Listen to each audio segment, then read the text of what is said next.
حضرت سیدنا جعفر بن سلیمان رحمت علیہ فرماتے ہیں، حضرت سیدنا مالک بن دینار رحمت علیہ نے فرمایا، ایک مرتبہ حج کے موسم میں خانہ کعبہ کا طواف کر رہا تھا۔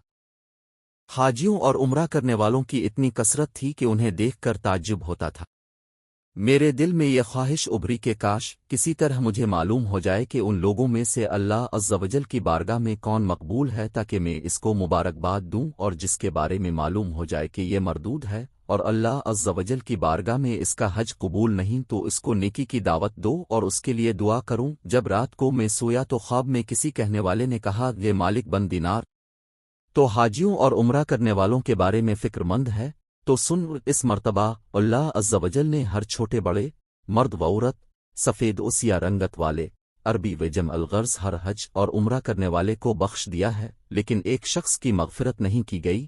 اللہ عز و جل کا اس شخص پر بہت زیادہ غضب ہے اور اللہ عز و جل اس سے ناراض ہے۔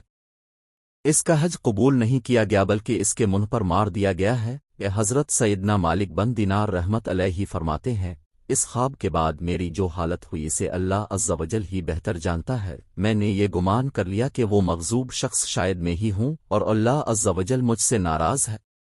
میں بہت پریشان رہا، سارا دن اسی غم اور فکر میں گزر گیا۔ پھر دوسری رات تھوڑی دیر کے لیے میری آنکھ لگی تو پھر مجھے اسی طرح کا خواب نظر آیا اور ایسی ہی غیبی آواز سنائی دی۔ پھر کہا گیا کہ مالک بن دینار تو وہ نہیں جس کا ذکر کیا جا رہا ہے، بلکہ وہ تو خراسان کا ایک شخص ہے جو بلخ شہر میں رہتا ہے۔ اس کا نام محمد بن ہارون بلخی ہے۔ اللہ عز و جل اس سے شدید ناراض ہے، اس کا حج مردود ہے اور اس کے منہ پر مار دیا گیا ہے۔ حضرت سیدنا مالک بن دینار رحمت علیہ فرماتے ہیں، میں صبح خراسان سے آئے ہوئے حاجیوں کے قافلے میں گیا، انہیں سلام کیا اور ان سے پوچھا، کیا تم میں بلخ شہر کے حجاج موجود ہیں؟ انہوں نے کہا، ہاں، ہم میں بلخ کے کئی حاجی موجود ہیں۔ میں نے پھر پوچھا، کیا تم میں کوئی محمد بن ہارون بلخی ہے؟ انہوں نے کہا، مرحبا، اس نیک شخص کو کون نہیں جانتا، اس سے بڑھ کر عابد و زاہد پورے خراسان میں کوئی نہیں۔ حضرت سیدنا مالک بن دینار رحمت علیہ فرماتے ہیں کہ مجھے ان لوگوں کی زبانی اس کی تعریف سن کر بڑا تعجب ہوا، کیونکہ خواب میں معاملہ اس کے برعکس تھا۔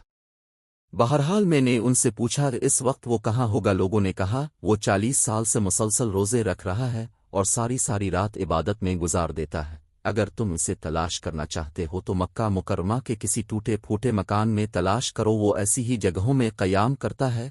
ان لوگوں سے یہ معلومات حاصل کرنے کے بعد میں مکہ کے ویران علاقے کی طرف گیا اور اس ابن ہارون کو ڈھونڈنے لگا۔ بالآخر ایک دیوار کے پیچھے میں نے ایک شخص کو دیکھا، میں نے جان لیا کہ یہی ابن ہارون ہے۔ اس کی حالت یہ تھی کہ اس کا سیدھا ہاتھ کٹا ہوا تھا اور اس ہاتھ کی ہڈی میں سوراخ کر کے زنجیر ڈال دی گئی تھی۔ ابن ہارون نے اپنے کٹے ہوئے ہاتھ کو زنجیر کی مدد سے گردن سے لٹکایا ہوا تھا، اسی طرح اس نے اپنے قدموں میں بھی بیڑیاں ڈال رکھی تھیں اور وہ مشغول عبادت تھا۔ جب اس نے میرے قدموں کی آہٹ سنی تو وہ میری طرف متوجہ ہوا اور کہنے لگا، اے اللہ عز و جل کے بندے، تو کون ہے اور کہاں سے آیا ہے؟ میں نے کہا، میرا نام مالک بن دینار رحمت علیہ ہے اور میں بصرہ کا رہنے والا ہوں۔ وہ کہنے لگا، اچھا، تم وہی مالک بن دینار رحمت علیہ ہو جن کی علمیت اور زہد و تقوی کے ڈنکے پورے عراق میں بج رہے ہیں؟ میں نے کہا، عالم تو اللہ عز و جل کی ذات ہے اور زاہد وعبد حضرت سیدنا عمر بن عبدالعزیز رحمت علیہ ہیں۔ اگر وہ چاہیں تو خوب عیش و عشرت سے زندگی گزار سکتے ہیں، لیکن بادشاہت کے باوجود انہوں نے زہد و تقوی اختیار کیا اور دنیا سے بے رغبت ان کے اندر بدرجہ صفت پائی جاتی ہے۔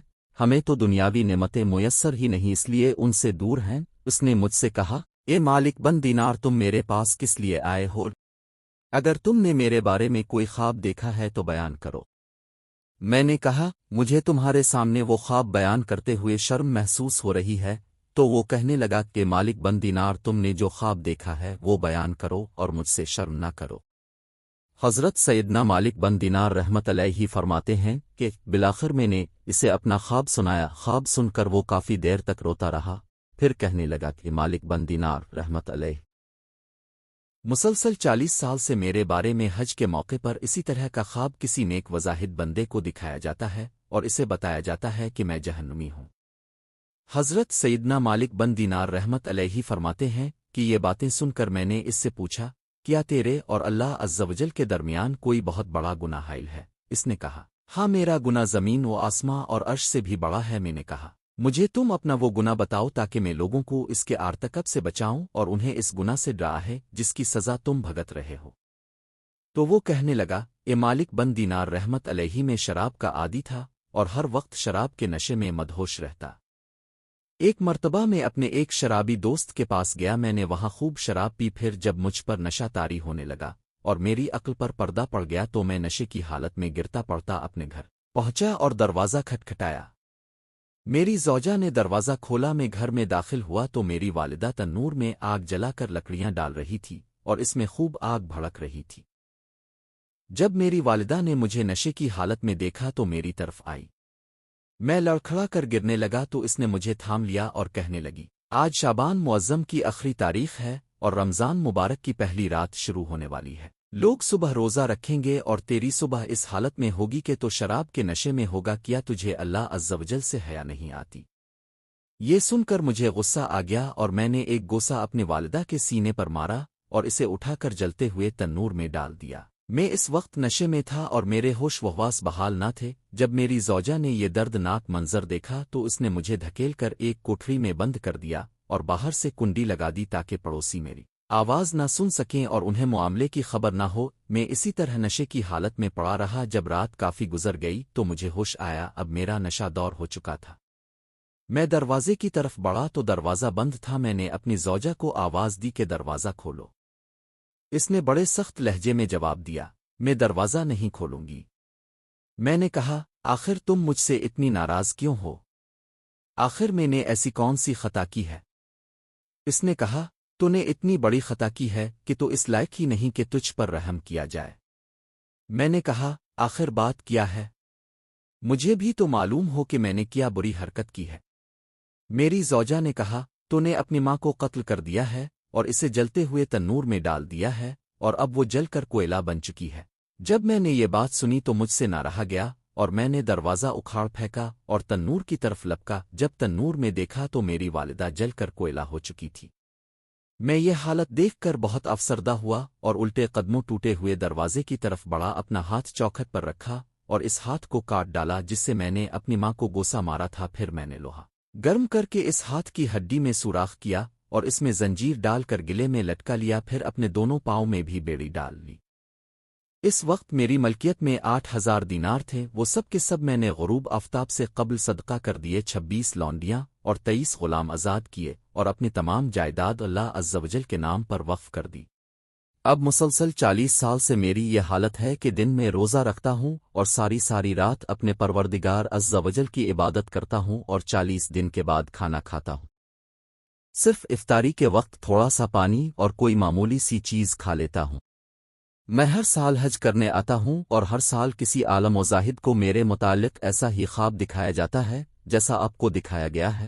یہ ہے میری ساری داستان۔ عبرت نشان واقعہ حضرت سیدنا مالک بن دینار رحمۃ علیہ فرماتے ہیں، یہ سن کر میں نے اس کے چہرے کی طرف اپنا ہاتھ بڑھایا اور کہا، یہ منحوس انسان قریب ہے کہ جو آگ تجھ پر نازل ہونے والی ہے وہ ساری زمین کو جلا ڈالے۔ پھر میں وہاں سے ایک طرف ہو گیا اور ایک جگہ چھپ گیا تاکہ وہ مجھے نہ دیکھ سکے۔ جب اس نے محسوس کیا کہ میں جا چکا ہوں تو اس نے اپنا ہاتھ آسمان کی طرف اٹھایا اور اللہ عز و جل سے اس طرح مناجات کرنے لگا، اے غموں اور مصیبتوں کو دور کرنے والے، اے مجبور اور پریشان حال لوگوں کی دعائیں قبول کرنے والے، اے میری امیدوں کی لاج رکھنے والے، اے گہرے سمندروں کو پیدا کرنے والے، اے میرے پاک پروردگار عز و جل، اے وہ ذات جس کے دست قدرت میں تمام بھلائیاں ہیں، میں تیری رضا چاہتا ہوں اور تیری ناراضگی سے پناہ مانگتا ہوں، تو اپنے عفو و کرم کے صدقے مجھے عذاب سے محفوظ رکھ اور مجھے اپنی ناراضگی سے بچا لی۔ میرے پاک پروردگار میں کما حق ہو تیری تعریف نہیں کر سکتا، تو ایسا ہی ہے جیسا تو نے اپنی تعریف خود بیان فرمائی۔ اے میرے رحیم و کریم پروردگار عز و جل، تو میری امیدوں کی لاج رکھ لے، بے شک میں تجھ سے تیری رحمت کا طلبگار ہوں، مجھے یقین ہے کہ تو میری دعا کو رد نہیں کرے گا، میں صرف تجھ ہی سے دعا کرتا ہوں۔ اے اللہ عز و جل، موت سے پہلے مجھے اپنی رضا کا ماجرا سنا دے اور مجھے اپنے عفو و کرم کی ایک جھلک دکھا دے۔ حضرت سیدنا مالک بن دینار فرماتے ہیں کہ اس کی یہ رقت انگیز مناجات سن کر میں اپنی منزل کی طرف لوٹ آیا۔ پھر جب رات کو نیند آئی تو دل کی آنکھیں کھل گئیں، مجھے خواب میں پیارے آقا مدینے والے مصطفیٰ صلی اللہ علیہ وسلم کی زیارت ہوئی۔ اب صلی اللہ نے ارشاد فرمایا کہ مالک بن دینار تو لوگوں کو اللہ کی رحمت اور اس کے عفو و کرم سے مایوس مت کر، بے شک اللہ عز و جل محمد بن ہارون کے افعال سے باخبر ہے، اور اللہ عز و جل نے اس کی دعا قبول فرما کر اس کی لغزشوں اور خطاؤں کو معاف فرما دیا ہے۔ تو صبح اس کے پاس جانا اور اس سے کہنا، بے شک اللہ عز و جل بروز قیامت میدان محشر میں تمام اولین و آخرین کو جمع فرمائے گا۔ اگر کسی سینگ والے جانور نے بغیر سینگ والے جانور کو مارا ہوگا تو اس کو بدلہ دلوائے گا اور ذرے ذرے کا حساب لے گا۔ اللہ عز و جل فرماتا ہے، مجھے اپنی عزت و جلال کی قسم، میں ذرے ذرے کا حساب لوں گا، اور اگر کسی نے ذرہ بھر بھی ظلم کیا ہوگا تو مظلوم کو ظالم سے اس کا حق دلواؤں گا۔ اے ابن ہارون، کل قیامت روز اللہ عز و جل تجھے اور تیری ماں کو اکٹھا کرے گا اور تیرے بارے میں فیصلہ ہوگا۔